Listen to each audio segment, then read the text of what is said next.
The galaxy was not at peace. It had not known peace for centuries. Endless war had spread across the stars, consuming entire planets and leaving systems lifeless. Empires rose and fell, fleets collided, and civilizations once thriving were reduced to echoes. Each side believed itself righteous, certain that their victory would end the war. Yet for every victory there was loss, and for every planet taken, countless more fell in retaliation. The stars themselves seemed to weep under the weight of destruction. In the midst of all this chaos near the twin stars of Nora Prime, two massive fleets prepared for a battle unlike any other. The Vile Dominion, a ruthless empire that valued order above all else, had positioned its ships in a perfect formation, shields charged and weapons ready. Across the void, the Atran Union, fierce and unpredictable, hovered with equal strength, ready to strike with precision. Both sides had fought hundreds of times before, yet each skirmish was more devastating than the last. No one imagined that what would happen here would end the war completely. The tension in the void was palpable. Pilots stared at their screens, technicians monitored energy flows, and commanders shouted orders over the comm channels. Every system was on edge, every mind focused. No one noticed the faint ripple in space, the subtle disturbance that seemed almost like a shadow passing through hyperspace. It was easy to miss, almost like it didn't exist. And yet it did. From the edge of the conflict, a small silhouette emerged from hyperspace. At first, it was invisible to most sensors, almost like a trick of the light. But slowly, it became clear. A single ship was entering the battlefield. It had no markings, no visible weapons, no identification code. It was not part of any known fleet, not registered to any empire, and no one had reported its existence. The commanders paused. Messages were sent, orders were shouted. Identify yourselves. Show your allegiance. Prepare to be boarded. But the ship did not respond. It moved with purpose, but not with aggression. There was no hesitation, no random drifting, no signal of surrender. It simply advanced toward the heart of the conflict as though it had been waiting for this exact moment for centuries. Technicians stared at their consoles, puzzled. Sensors failed to register the ship correctly. Energy readings fluctuated wildly, one moment appearing insignificant, the next overwhelming. The material of the ship's hull did not match anything in the galactic database. It was both human-made and unlike anything humans had ever built. And yet, for all its strangeness, there was something familiar about it. A design, a symmetry that spoke of purpose and precision. The pilots exchanged worried glances. Some whispered that it must be a spy, a new weapon, or even a trap. Others thought it might be a ghost, an old war relic thought lost. But no theory fit completely. The ship was too advanced, too controlled, too deliberate. As the fleets hesitated, the human ship drew closer. There was still no communication, no signal, no indication of intent. But then for the first time it became clear that the ship was not random. It was watching, calculating. Every movement of the Viel and Atran fleets was anticipated. Every maneuver predicted. The ship moved with a calm precision that suggested it had never lost a battle, or that it had never needed to. The commanders of both sides felt unease settle in their stomachs. They had fought thousands of battles, faced countless enemies, but this was different. This was something unknown, something they could not measure or threaten. The usual confidence that came from overwhelming firepower, strategy, and experience vanished in the presence of this lone ship. For the first time in centuries, both sides wondered if their war had been meaningless. Meanwhile, in the middle of the battlefield, the ship hovered just out of range. It made no attack, it made no demand. It simply waited. The silence was deafening, broken only by the faint hum of engines and the static of hundreds of comms channels. For the first time, the war seemed to pause, as though the entire galaxy held its breath. Speculation ran wild. Some believed the ship was a messenger, perhaps from a forgotten human colony. Others feared it was a weapon of unimaginable power, sent to judge the galaxy. Scholars in distant systems would later argue about its origin for centuries. Some claimed it was a relic from the first migration, a time when humans had spread to the stars long before anyone else had the knowledge or technology to survive outside their home system. Others insisted it was an autonomous guardian, built to prevent galactic destruction, waiting patiently for a moment when war had grown too destructive to continue. No one knew the truth. Not yet. The fleets could do nothing but watch. They debated, argued, and hesitated. Every order to fire was countered by a doubt. Every plan to approach the ship was cancelled. It moved too fast, reacted too quickly, and seemed to anticipate every action. For hours, perhaps even days, the two great empires stood frozen, caught in the gaze of something far beyond their understanding. And then, without warning, the ship shifted its position. Not aggressively, not violently, but decisively. It moved toward the center of the Twin Stars system, positioning itself perfectly between the two fleets. A low pulse ran across its hull, a subtle vibration that spread through space. It was almost imperceptible, yet everyone in the fleets felt it. A wave of energy that seemed to pass through metal, shields, and even the minds of those observing. For the first time, a transmission came from the ship. It was not spoken in words. There was no language, no code, no frequency that made sense. And yet every mind listening understood it perfectly. It was a warning, a single clear message. Stop. Your war ends here. No one had ever felt such authority from silence. No one had ever faced a warning that carried the weight of inevitability. It was not a threat. It was not a negotiation. It was certainty. And it was human. Commanders tried to argue, to justify, to plan a response, but reason seemed useless. The ship was not part of any known conflict, and its power, though unseen, was undeniable. Every attempt to engage it, every strategy to outmaneuver it, failed before it had even begun. The fleets had no choice but to wait, suspended in fear and awe. And in that moment, the war that had consumed countless worlds, drained the life from entire civilizations, and shattered the galaxy's future, stood still. One ship, alone and silent, had brought the mightiest empires to a halt. One human ship, whose origins were unknown, whose technology was beyond comprehension, had entered the battlefield and made the entire galaxy pause. It was impossible to predict what would come next. Some believed the ship would leave, that it would vanish as mysteriously as it had appeared. Others feared it would destroy everything. But for those watching, the simple fact remained. Humanity, long thought gone or insignificant, had returned in the most powerful way imaginable. In the darkness between stars, amidst fleets built to conquer and destroy, the lone human ship waited, and the galaxy, for the first time in centuries, felt the weight of a single question. What would this human do next? No one knew, and that uncertainty, that silent tension, hung heavier than the weapons of 1,000,000 fleets. After the human ship appeared, both the Val Dominion and the Atran Union fleets froze, unsure of how to respond. For hours, or perhaps even days, no one moved. It was not fear alone that held them. It was a strange mix of awe, uncertainty, and an instinctive recognition that what they faced was far beyond their understanding. Ships remained in formation, weapons armed but useless, and all communications were silent except for nervous murmurs over internal channels. Technicians and analysts worked feverishly, trying to make sense of the ship. Scanners returned confusing readings. Its hull seemed to bend light differently, making it difficult to measure accurately. Its energy signature fluctuated in ways that should have been impossible, sometimes appearing almost dormant, other times suggesting a power that could destroy entire fleets. Every attempt to send a communication failed. Even advanced AI interpreters could not understand the data streaming from its systems. From the command bridges of both fleets, leaders debated the possibilities. Some argued that it must be a human warship, perhaps from a lost colony far from known space. Others suggested it was a weapon of mass destruction, perhaps automated and sent to punish any civilization foolish enough to wage war on this scale. Yet no one could agree on the most basic question. Why was it here? Why now? Meanwhile, the ship itself continued to move slowly, deliberately toward the center of the conflict. Its pace was unhurried but precise, calculated with care. It did not dodge or weave in evasive maneuvers as most ships would if under threat. It simply advanced as if aware that neither the Vale nor the Atran fleets could challenge it effectively. Its calm, measured approach unsettled every officer who observed it. Pilots whispered about its shape and design. They noticed that despite its simple lines and functional appearance, there was something elegant about the ship. It had been built for purpose, not decoration, yet the symmetry, the balance of form suggested intelligence far beyond their own.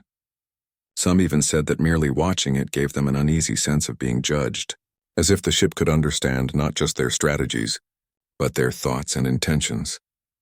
As the hours passed, the fleets realized they could not act. Every attempt to attack, scan, or even approach the ship was met with interference beyond anything their technology could handle. Energy fields fluctuated unpredictably around it, nullifying lasers, missiles, and particle beams. Even long-range weapons that normally could strike planets from orbit were rendered useless. In short, the human ship made every advantage the empires had meaningless. Inside the command centers, tension grew. The leaders knew that hesitation could be fatal. Some urged immediate action, believing that striking first, no matter the risk, was the only way to survive. Others counseled restraint, warning that any aggression could trigger a response they could not predict. Arguments escalated into shouting matches, yet the human ship continued its slow, steady advance, completely indifferent to the chaos it caused. For those observing, the mystery deepened when the ship's energy signature began to change. It was subtle at first, a faint glow along its hull. Then slowly the glow expanded, forming a visible field around the ship. It was not a shield, at least not in the way the fleets understood shields. It seemed to distort space itself, bending light and energy around it. Sensors could not penetrate it, and attempts to measure its power only returned impossible values. Speculation ran wild. Some scientists hypothesized that the ship had mastered a form of energy manipulation, unknown to anyone else in the galaxy. Others believed it might be using technology so advanced it could alter the fabric of reality itself. But the most terrifying idea, whispered quietly among pilots and analysts alike, was that the ship did not need to fight because it already had the power to end the war without lifting a weapon. Still, despite the uncertainty, the human ship did not attack. It remained in the center of the system, observing, calculating, waiting.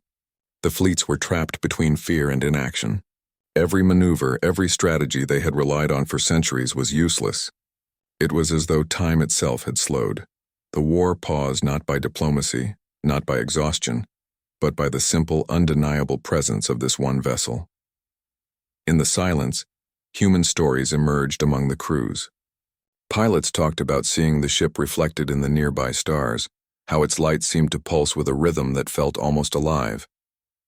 Engineers spoke of instruments going haywire when pointing at the ship, yet somehow feeling a strange reassurance that the readings were meant to confuse, not harm.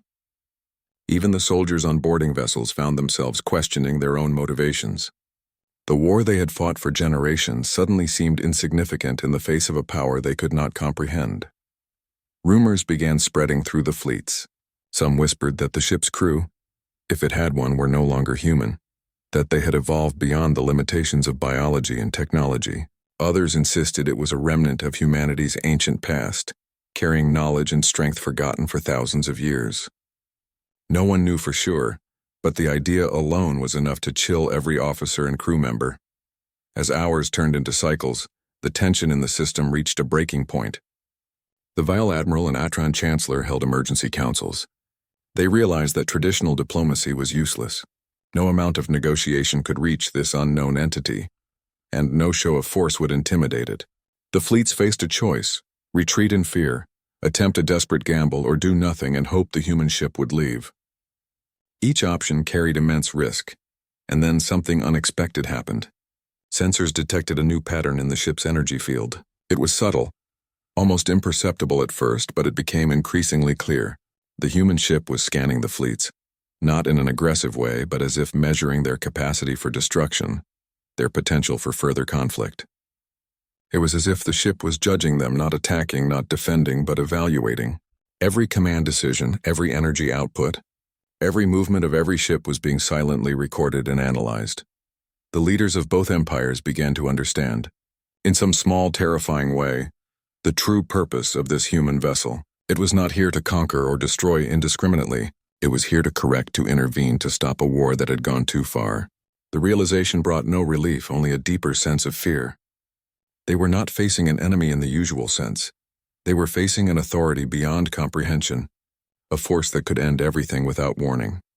In the observation decks of smaller ships, crews whispered about what it meant to face a being, or a machine, that could judge the morality of their actions. They had spent centuries believing in their own righteousness, in their causes, their victories, and their losses. Now, in the presence of the human ship, all that confidence evaporated. It was a moment of humility no empire had experienced before. a reminder that even the mightiest could be powerless in the face of something greater. By the time the fleets realized it, the human ship had moved closer to the twin stars. Its energy field expanded further, bathing the surrounding space in a faint, unearthly light. Sensors confirmed the impossible. The ship's power was increasing, yet still there was no attack. It was a presence so commanding that even seasoned soldiers felt their resolve weaken. Fear was not simply for survival. It was fear of the unknown, fear of judgment, and fear of the consequences of their past actions. Leaders of both empires attempted to speak with each other, albeit indirectly. Messages were sent across channels, proposals for truce, declarations of peace, offers to surrender territory. All were ignored by the human ship. It did not intervene in negotiations or respond to pleas. Its silence was itself a message, and every person watching could sense it. The war would not continue as it had before. Something fundamental had changed. In the final hours before the human ship made its move, crews spoke quietly to one another. Some confessed regrets, reflecting on the destruction their empires had caused. Others vowed that if survival was possible, they would change the way they lived, the way they fought. Stories of bravery, fear, and humility spread quickly, as if the ship itself encouraged reflection. In a way, it reminded everyone that even in the vast, cold expanse of space, there was still room for conscience, for humanity, and for change. And then, the stage was set. The human ship hovered at the center of the system, between two massive fleets, surrounded by the twin stars of Nora Prime. The energy field surrounding it pulsed with a quiet rhythm, signaling that something monumental was about to happen.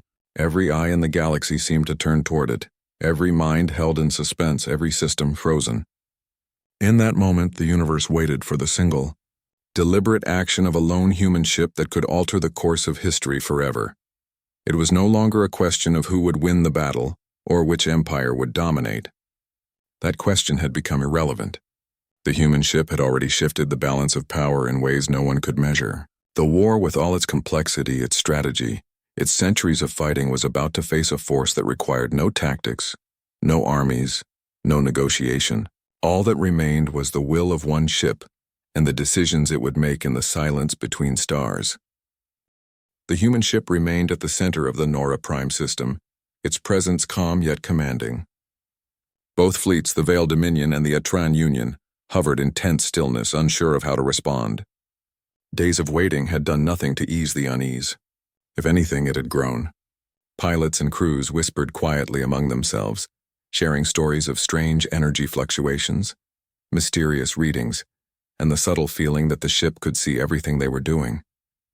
No one could explain why, but it felt as if the human vessel had a mind of its own, a mind that was both patient and infinitely powerful.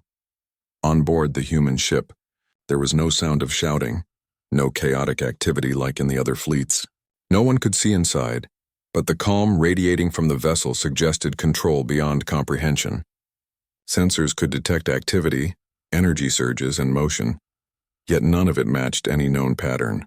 It was as if the ship itself were alive, making decisions with a precision and wisdom that no commander could match. The Veil Admiral and the Atran Chancellor were both aware that any mistake could end everything. Every order, every move, every thought became critical. Officers worked feverishly at consoles, trying to anticipate the ship's next action. Some attempted to predict its trajectory using classical physics. Others tried to estimate its energy output. Every calculation failed. Every prediction proved inaccurate. The human ship was not operating within any system they understood. As the hours stretched, the human ship began to emit faint pulses of energy that spread slowly across the battlefield. They were not weapons. They did not harm. Yet every instrument on every fleet reacted violently. Shields fluctuated, engines hummed uncontrollably, communications broke down. Even advanced AI assistants on board the largest vessels struggled to process the readings. Pilots reported a sense of dizziness, a strange pressure in their minds, as if the ship were speaking directly to them, not in words, but in thought. It was in this tense silence that human curiosity, courage, and reflection began to emerge among the other crews. Soldiers who had spent their lives killing without hesitation found themselves questioning the purpose of the war. Engineers and technicians, usually focused on maintaining equipment, realized that the ship's presence had revealed the limits of their understanding. Even commanders, proud and arrogant in their own abilities, were forced to confront the possibility that the human ship could not be defeated by force. Across the fleets, whispers grew into discussions and discussions into quiet debates. "Why hasn't it attacked?" one officer asked. "Does it even care about us?" another replied. "Maybe it's measuring us, judging us," said a third. The idea spread quickly. The ship was not an enemy in the usual sense. It was something more, something beyond the petty conflicts of empires and alliances, something that had come to remind the galaxy of its own vulnerability. The vile admiral, known for decisiveness, finally spoke to the bridge. "We cannot treat it like a normal ship. Any aggressive action might trigger something we cannot understand. We must observe, study, and prepare for what it will do." The Atran Chancellor echoed the sentiment, though with less certainty. Both leaders realized that traditional tactics had no value. The human ship had changed the rules, rewriting the limits of war simply by existing in the system. As the fleets remained immobilized, strange phenomena began to appear around the human ship. Small particles in space shifted unnaturally, forming patterns that resembled simple geometric shapes, expanding and contracting in rhythm with the ship's pulses. Nearby asteroids and debris subtly aligned as if drawn by invisible forces. Stars in the background seemed to flicker in response, creating an eerie yet mesmerizing display. Scientists who observed from afar noted that the patterns were too deliberate to be random. The ship was not only powerful, it was communicating in a language no one had known existed, a language beyond sound, light, or radio. Crew members on smaller vessels were not immune to the effects. Many reported feelings of calm, a strange clarity that cut through the fear and tension. Some said it was as if the ship reminded them of who they were, of their humanity. Others admitted that they felt small, insignificant yet connected to something vast and eternal. Across the battle lines, a rare unity began to form, not through diplomacy or agreement, but through shared awe at the human ship's presence. Despite this unity, tension remained. Both fleets understood that any sudden movement could provoke disaster. Pilots trained for centuries to strike decisively, commanders trained to predict outcomes, but now all strategy seemed useless. Orders were given cautiously, only to be countered by the unexplainable responses of the human ship. Engines slowed, energy fields stabilized, then pulsed again. Every action was mirrored, every reaction anticipated. It was not invincibility. They simply could not comprehend its method. Meanwhile, some began to speculate about the ship's origins. Legends told of humans who had left the Milky Way long ago, leaving behind nothing but whispers and stories. Others spoke of ancient technology, left to awaken only when the galaxy reached a point of near self-destruction. Regardless of the truth, it was clear to all that the human ship carried knowledge and power far beyond that of any current civilization. Its motives remained hidden, yet they were undeniably deliberate. As the hours stretched, the human ship made another subtle move. It shifted slightly toward the twin stars, positioning itself in a perfect triangular alignment with the two fleets. The effect on surrounding space grew more pronounced. Instruments registered gravitational distortions, energy fluctuations, and light bending around the ship. Even communication signals, normally reliable across the battlefield, began to fail intermittently. Every crew member watching felt an undeniable truth. The ship could act in ways no one could predict, and no one could prevent its actions once it chose to move. Human emotions became the most powerful force in the fleets. Fear, awe, curiosity, and reflection swirled in every mind. Soldiers who had faced impossible odds on battlefields across the galaxy found themselves humbled. Pilots who had evaded death countless times were silent in the face of the unknown.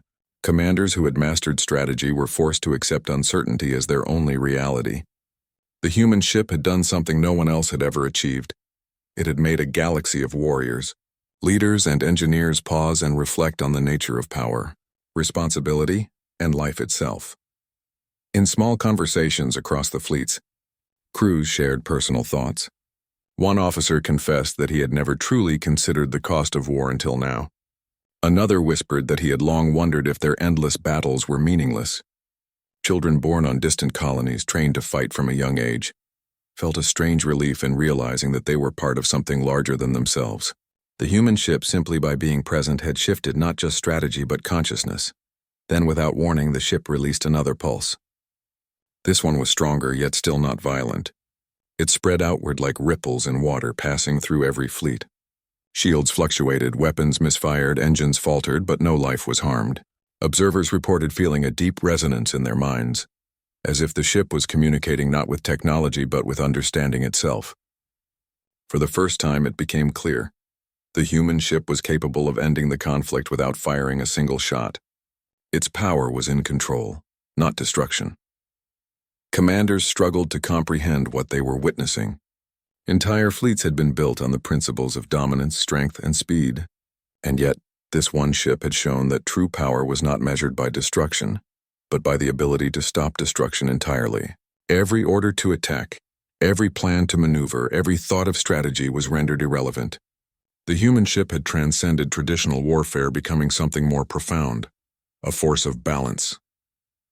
In the quiet that followed, crews began to notice another effect. Energy readings from the ship suggested it could manipulate not just technology, but matter itself. Debris in the system shifted with precision, forming shapes and patterns that hinted at intelligence and intention. Even the twin stars seemed to react subtly, their light bending around the ship in ways that challenged everything the fleets thought they knew about physics. Every scientist, engineer, and observer realized that they were witnessing a demonstration of technology and understanding far beyond current knowledge. As the day turned to cycle after cycle, both fleets understood the inevitable. The human ship was not an enemy to fight, nor an ally to negotiate with. It was something else entirely, a guardian, a judge, a force capable of rewriting the course of war. No strategy could outmaneuver it, no weapon could challenge it, and no diplomacy could sway it. Humanity, long thought absent from the galaxy, had returned not with armies or fleets, but with a single, decisive presence. Every crew member, from the highest commander to the newest recruit, understood that the universe had changed. What they had believed about power, conflict, and control was no longer valid. The human ship had rewritten the rules simply by existing, demonstrating that intelligence, precision, and purpose could achieve what weapons and fleets never could. And in that quiet, tense moment, every soul watching knew that the next move would not just determine the outcome of a single battle, it could decide the fate of the galaxy itself. The silence before the strike was almost unbearable. Both fleets hovered in tense stillness, their weapons charged, engines ready, and every mind alert.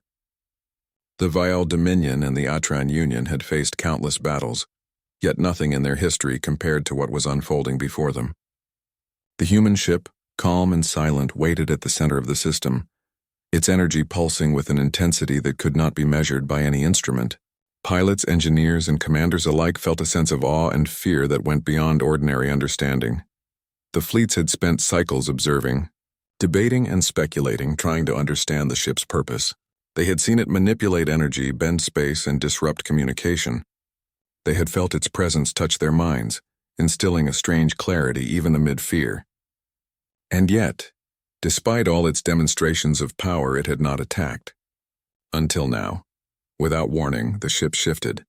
It was subtle at first, almost imperceptible, but every eye on the fleets noticed the change. Energy readings spiked, shields fluctuated, and the very fabric of space around the ship seemed to ripple. Those watching reported a sense of pressure, a low vibration that resonated through every hull and every mind. It was not a threat in words or fire. It was a certainty that something was about to happen. Commanders struggled to respond. Every tactic they had prepared for years was useless. Orders to fire, evade, or retreat were meaningless. Even the most advanced AI assistants could not calculate the ship's capabilities. The human vessel was operating on a level beyond comprehension, beyond technology, beyond war itself.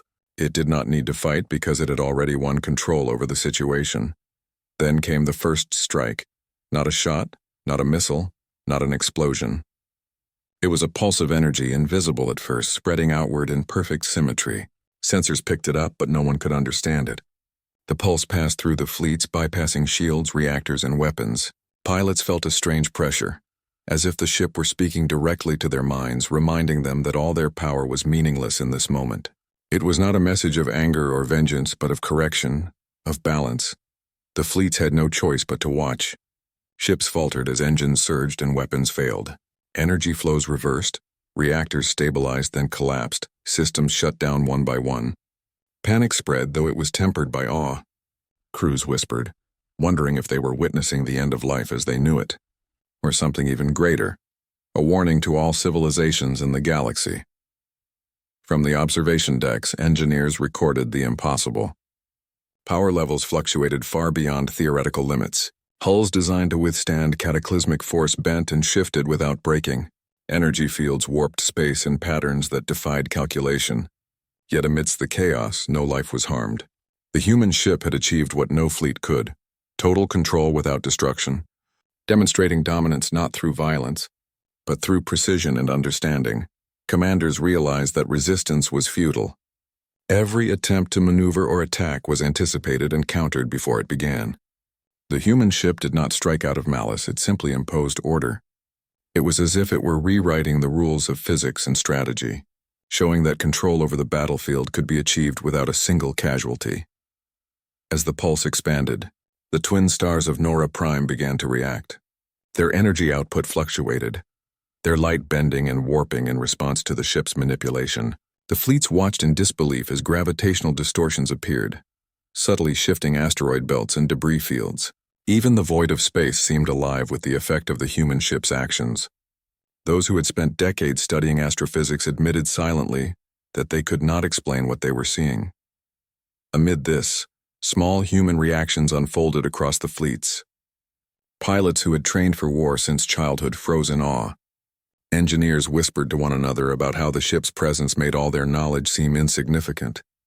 Soldiers realized that bravery and courage meant little when facing a force beyond understanding. And yet in that fear there was also clarity. The human ship had not come to destroy, it had come to correct. To prevent further loss. To teach the galaxy the cost of war. Then the true strike began.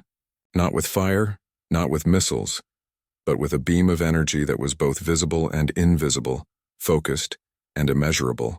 It emanated from the core of the human ship, stretching outward in a precise line, bending space around it. The beam touched both fleets, yet it did not annihilate them outright. Instead, reactors failed, weapons shut down, and communication arrays collapsed. Ships drifted powerless, trapped in the invisible command of the human vessel. Commanders tried to regain control. Orders were shouted. Emergency protocols activated, and yet every system failed, as if the ship had rewritten the rules of operation. The fleets could not resist, could not retaliate, could not escape. The human ship was not merely fighting, it was demonstrating that force alone was irrelevant when understanding. Precision and purpose were applied. Observers on smaller ships felt something they had never experienced. It was not fear in the traditional sense, nor awe alone. It was recognition. Recognition that they were witnessing something unique, something that would be remembered for millennia. The human ship had shown the galaxy that one vessel, one mind, one purpose, could undo centuries of conflict with a single decisive action. Across the battlefield, chaos became stillness. Crews could only watch as the human ship moved with deliberate calm, guiding the invisible forces it controlled. Weapons melted into silence. Engines drifted without direction, and communications ceased. Even AI assistants designed for prediction and control shut down, unable to comprehend the level of mastery displayed. In the silence that followed the strike, leaders of both fleets understood the consequences. Empires that had fought for centuries, systems that had been devastated by war, all paused. The human ship had not just ended a battle, it had demonstrated the futility of continuing the conflict. The lesson was clear. The galaxy could no longer fight itself with the same recklessness. Humanity, long thought absent, had returned not to join the war, but to end it with intelligence and restraint. Even in the face of this power, life persisted. The human ship had not destroyed.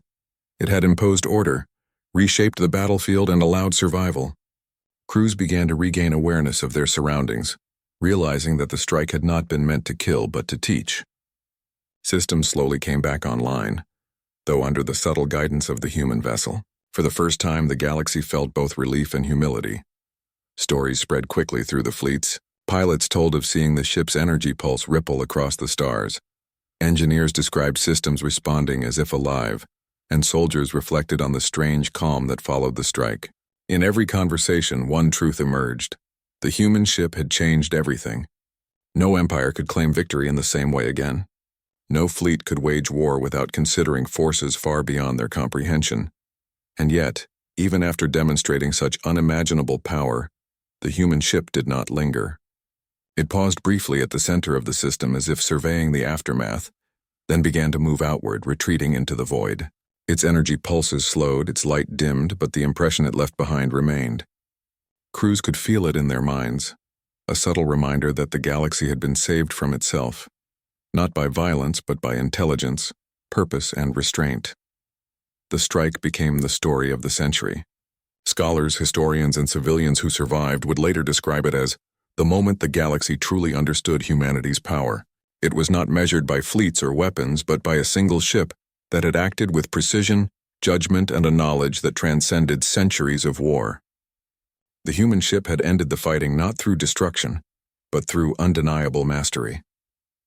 For the Veiled Dominion and the Atran Union, the strike became a turning point. Leaders no longer gave orders without thought. Soldiers no longer followed blindly. Engineers and pilots recognized that power was meaningless without wisdom. And across the galaxy, every civilization began to question the way it waged war. The strike had not only ended a battle, it had begun a transformation. The human ship, meanwhile, disappeared into the stars. Its presence remained, felt in every system it had touched, remembered in every mind that had witnessed it. The fleets had survived, yet they were forever changed. No one would ever approach war in the same way again. One ship, one strike, one act of absolute precision had reshaped the galaxy's understanding of power, responsibility, and humanity itself. The battle had ended, though no one had fired a conventional shot. The Veiled Dominion and the Atran Union fleets were left drifting in silence, their ships damaged but intact, their crews shaken and bewildered. Systems hummed unevenly, shields flickered, and sensors still returned strange readings long after the human ship had disappeared. For those who had been on the front lines, the experience was unlike anything they had ever lived through. They had faced countless enemies, endured brutal skirmishes, and survived unimaginable dangers, yet nothing compared to the presence of a single human ship that had ended an entire war without killing a soul. Commanders from both fleets struggled to come to terms with what had happened. For centuries, they had measured power by the size of fleets, the strength of weapons, and the ruthlessness of strategies. And yet, here they were, humbled, reminded that power could take forms they had never considered. One pulse, one precise action, one vessel had proven that technology and skill were meaningless without wisdom and purpose. Across the fleets, discussions turned from survival to reflection. Pilots who had once seen themselves as fearless warriors now questioned their own lives and choices. "What have we been doing all these cycles?" one whispered to a fellow pilot. "We fought and killed for reasons we barely understood. And it all stopped because of one ship?" The answer, unspoken but clear, hung in the air. Humanity, in its simplest form, had shown that intelligence and restraint could outweigh entire empires. Engineers and scientists scrambled to understand the human ship. They pored over every piece of data recorded during the event, analyzing energy patterns, hull distortions, and gravitational anomalies.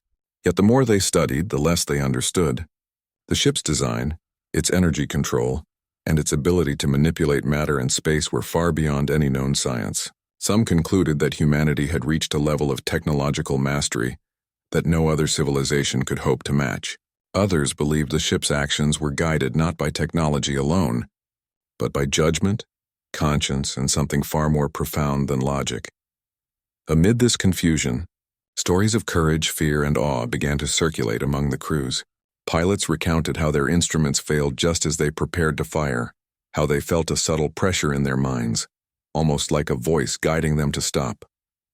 Engineers spoke of reading fluctuations they could not interpret, yet sensed a pattern that made sense only on a level beyond mathematics. Even soldiers who had trained for generations to fight now admitted a strange sense of relief that no life had been lost. For leaders, the event forced a reckoning. The Veil Admiral convened an emergency council to discuss the future of the Dominion. "We have fought for centuries believing our strength alone mattered," he said. "And yet a single vessel, unknown, unregistered, has reminded us that our power is meaningless without wisdom. We cannot continue as before. We must reconsider how we govern, how we fight and how we survive. The Atran Chancellor expressed similar thoughts.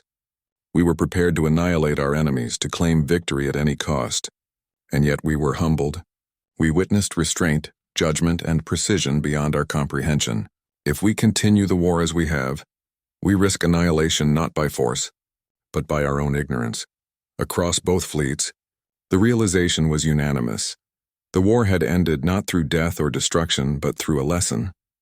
Humanity had delivered a message that all empires would carry forward. Civilians and distant colonies that learned of the event felt awe and hope. News spread slowly at first, as communication systems recovered from the disturbances caused by the human ship. When reports reached inhabited worlds, people paused to reflect on what it meant to witness such a demonstration. Stories of the human ship became legends overnight, tales of restraint, intelligence, and the power of one to influence many. Across the galaxy, children and elders alike spoke of the event not as a battle, but as a turning point, a moment when hope had returned to a universe battered by war. Humanity, though largely absent from galactic affairs, became the subject of fascination. Scholars debated its origins and technology. Philosophers discussed its motives and intentions. Soldiers and leaders quietly acknowledged that the human ship had acted not as conqueror, but as teacher. The lesson was clear. Advanced civilizations could no longer assume that size, firepower, or aggression determined outcomes. Intelligence, foresight, and purpose could achieve far more than force ever could. As fleets slowly regained function, crews began to repair systems and communicate with one another. Yet the shadow of the human ship remained. It had altered their understanding of reality, showing that the universe could be manipulated in ways previously unimaginable. For every engineer attempting to reconstruct the events, every commander struggling to plan for the future, there was a humbling recognition. Humanity, or at least what remained of it, had returned as something more than a species. It had returned as an ideal, a force capable of reminding the galaxy of the value of restraint, judgment, and wisdom. For the Vial and the Atran, the aftermath was both practical and philosophical.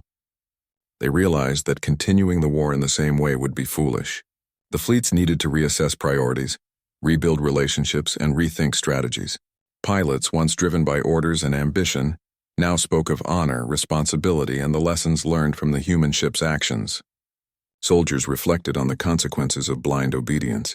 Even the youngest recruits felt the weight of history and the presence of something far greater than themselves. Beyond military concerns, the event triggered curiosity and exploration. Scientists from both empires sought to understand the principles behind the human ship's technology. They studied energy manipulation, matter control, and the subtle ways it had influenced spacetime. While much remained incomprehensible, these efforts led to discoveries that would shape future generations of engineers, pilots, and thinkers. Humanity's return, even if only witnessed through a single vessel, had left a permanent imprint on galactic knowledge. Stories of individuals affected by the strike also began to emerge. A pilot who had feared death for decades confessed that he now understood the value of life in a way he never had before. An engineer who had built weapons of war felt a newfound respect for the responsibility that comes with power. Across both fleets, the human ship had reminded every observer that actions carried consequences far beyond immediate gains, and that the value of life, peace, and foresight could outweigh centuries of conflict. For those observing from outside the system, the event became the subject of countless studies and debates. Philosophers pondered whether the human ship acted as a guardian, a judge, or simply an observer of balance. Historians noted that no other civilization had ever influenced the galaxy in such a direct and decisive way, without causing mass destruction. Even storytellers struggled to convey the impact fully, knowing that no tale could capture the true magnitude of what had occurred. And yet, the human ship's presence lingered in memory. The fleets remembered the calm precision, the pulses of energy, and the unspoken authority that had reshaped their understanding of power. Pilots and commanders carried these lessons into the rebuilding of their empires. Soldiers spoke quietly of humility and restraint. Engineers applied the insights they could grasp to improve systems and prevent unnecessary harm. Across the galaxy, the impact of one vessel's actions rippled through culture, science, and philosophy. For humanity itself, or what remained of it, The message was simple, yet profound. Through restraint, precision, and intelligence, one could achieve what entire fleets and empires could not. Violence was not the only path to resolution. Knowledge, judgment, and purpose could end conflict, inspire reflection, and guide civilizations toward a future where war was no longer the default answer. The human ship had delivered this lesson not through words, not through conquest, but through action, leaving an indelible mark on every mind that witnessed it. In the days that followed, both fleets slowly withdrew from the Nora Prime system. Pilots and crews reflected on their experiences, discussing, questioning, and sharing the profound sense of awe they had felt. No one dared claim victory, for the true victor was not the Dominion or the Union. It was humanity itself, whose single ship had demonstrated that the greatest power was the ability to end conflict without destruction. The galaxy, once consumed by war, now faced a choice.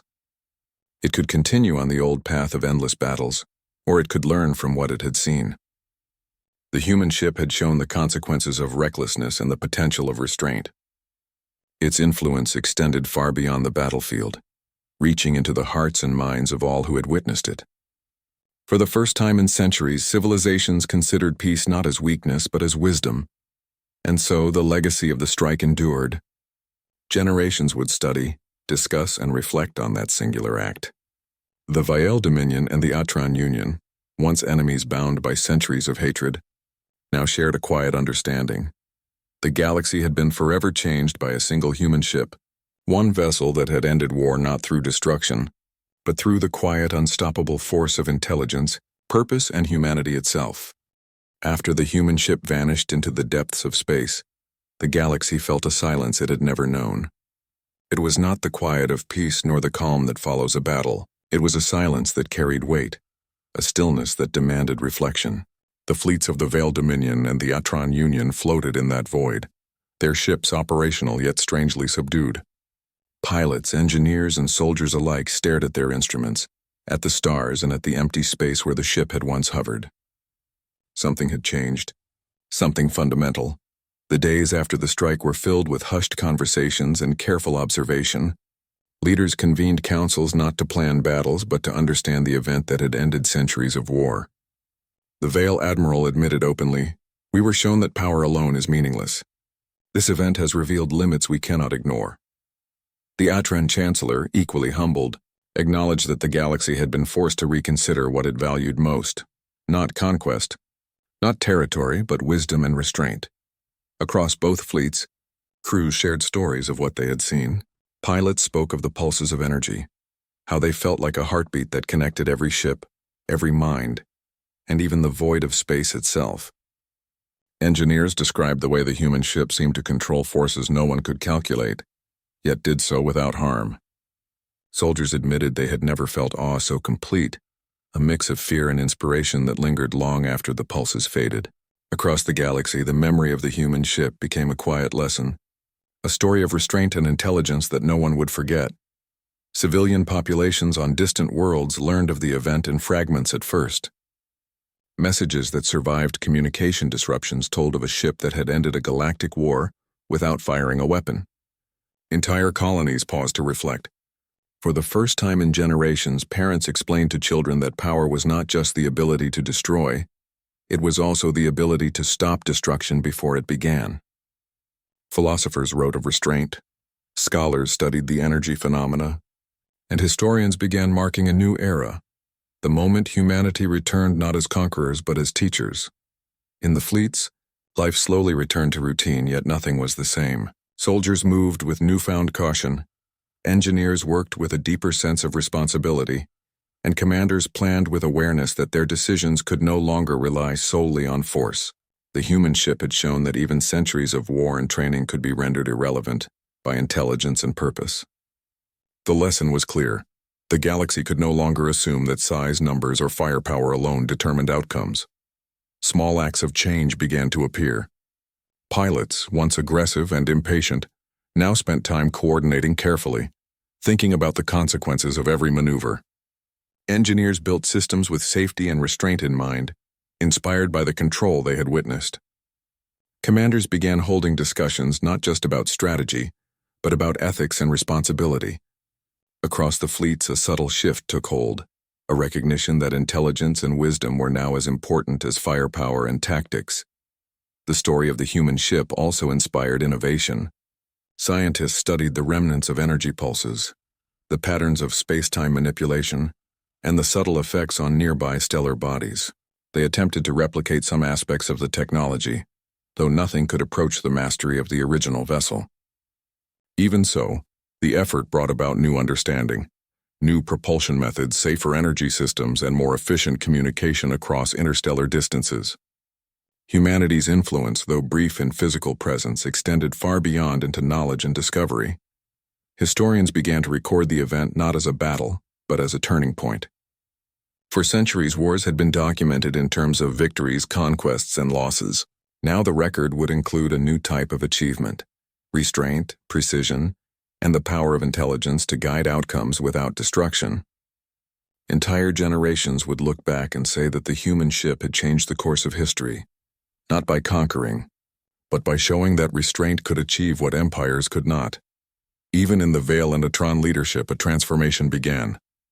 Decisions were made with consideration for consequences. Alliances were approached with diplomacy, and fleets were deployed with awareness of restraint as much as strength. The human ship's actions had created a paradigm shift. War would no longer be the first response. Strategy now included reflection, wisdom, and the understanding that one intelligent action could prevent countless lives from being lost. Meanwhile, stories circulated among the crews of the fleets, personal experiences that highlighted the human side of the event. A young pilot recounted how she had felt the ship's energy pulse like a heartbeat in her own chest, reminding her that life was precious. An engineer spoke of the strange calm that descended over his workshop during the strike, and how it inspired him to work not just for efficiency, but for responsibility. A soldier reflected quietly on the lives he had taken, realizing that a single act of intelligence could achieve what years of killing never could. Far away, scholars in uninhabited systems studied the readings left by the human ship. They could not explain the technology fully, but the influence was undeniable. Energy manipulations that should have been impossible were recorded. Systems had shifted, stars had reacted, and the very structure of space-time had been subtly altered. Even without physical presence, the human ship left an imprint, a reminder that intelligence and purpose could reach across the galaxy. The legend of the ship spread through the galaxy over cycles and years. It became more than a story. It became a lesson. Parents taught children that the greatest strength was not weapons but wisdom. Pilots trained not just in combat but in observation, patience, and judgment. Soldiers learned that restraint could be a form of power. And leaders began to see that the choices they made could carry consequences far beyond immediate gain. In quiet corners of the galaxy, a subtle hope began to grow. The human ship had returned to remind civilizations of their potential for change. Empires that had fought endlessly now considered the value of coexistence. Planets once marked for conquest were left untouched. Fleets that had been tools of war were reassigned to exploration, study, and protection. The influence of a single vessel extended far beyond the Nora Prime system, touching hearts and minds across the stars. Even centuries later, the memory endured. Pilots, engineers, and leaders told the story of the strike to younger generations. They described the calm precision, the pulses of energy, and the silent authority of the human ship. It was said not to scare or intimidate, but to teach. That intelligence, judgment, and purpose could change the course of the galaxy without destruction.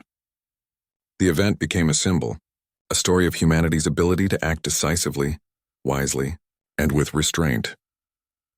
As civilizations rebuilt and recovered from centuries of conflict, the lessons of the human ship guided them. Technology advanced, but with caution. Fleets expanded, but with oversight. Alliances grew stronger, not through fear, but through trust and understanding. The galaxy learned that true power was not the ability to destroy, but the ability to prevent destruction, to act with purpose, and to guide civilizations toward a better future. And so, in the quiet after the storm, the galaxy changed forever. The Vel Dominion and the Atron Union no longer saw each other solely as enemies. Scientists, engineers, and pilots carried the lessons of the human ship into every new system they explored.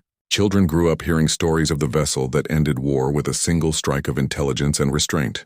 Across countless worlds, civilizations remembered that power alone was meaningless.